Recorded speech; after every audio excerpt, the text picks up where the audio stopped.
Hey, today I'm going to talk to you about my relationship with my mom and how that molded my identity. My mom died recently on December 1st. I'm trying to get to a place of authenticity, but I mean, with you, actually. I feel like, I don't know, man. I've had so many moments of vulnerability that I don't know that I won't disintegrate and return to the ether if I have another one. But if I am doing these videos, then this topic is something that I need to address. I'm not all broken up because I dealt with my grief on the day she died. I was there with her. She died of cancer, stage 4. They never got to do the biopsy because she had other issues that needed to be addressed first.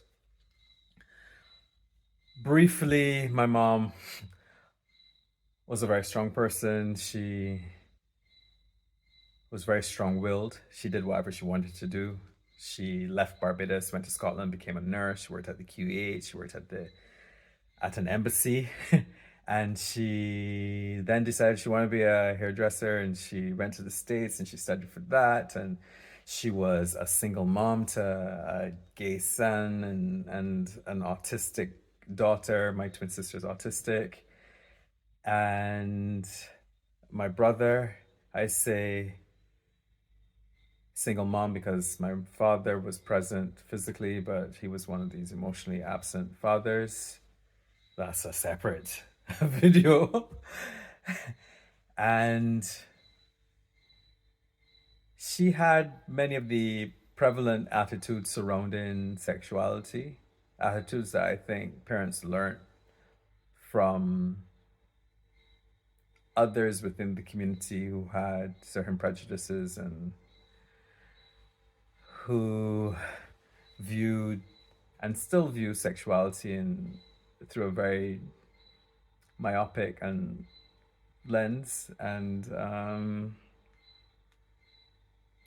I say myopic lens, but I really mean a very limited,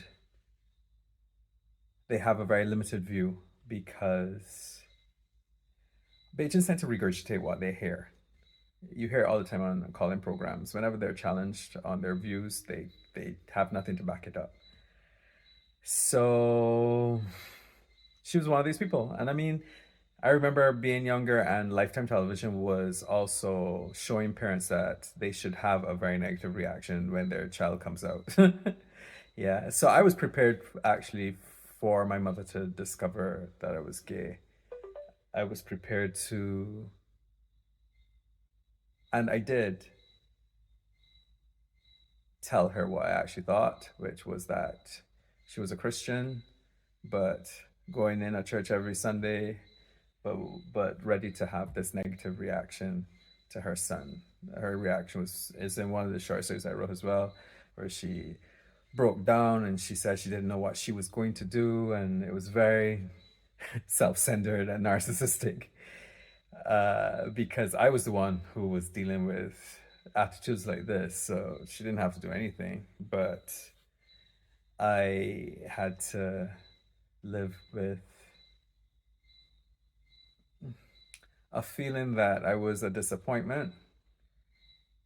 And I mean, I'm going all over the place with this, but before my coming out, which happened in a pretty brutal way, should I tell you about that? Okay. I was on vacation from university, and I sent an email with attachments telling my boyfriend at the time what I wanted to do with him when I got back. And at that time, what might happen is that you send an email, and if the recipient's email box is full, then it gets sent back. And I had used the family computer to send this email. Made sure that it was sent, and when I got to where I was studying, I saw the forwarded email that I had sent my boyfriend, and I was like, "Oh my God!" I knew immediately what happened, but I was like, "Okay, you've been preparing for this moment." But before that, before the coming out, it was just something that was never spoken about. But my mother had certain attitudes which were related to limiting my freedom because she sensed in me my attraction to men. And so there were things like my license. I wasn't allowed to get a license until years after my friends had got one. So maybe in my early 20s, because you can get a license from the time you're 16 in Barbados. And I also didn't bring friends over. I stopped doing that because my mother would be mean to my male friends, who I think she just assumed all of them were gay by association. And so I stopped bringing my friends home. I stopped talking about my friends as well. So then there would be those discussions where I say I'm going out to hang with some friends, and she would say your friends ain't got the names. So it was obvious I was trying to hide things, but this was because there wasn't an environment which encouraged me to share my life, right?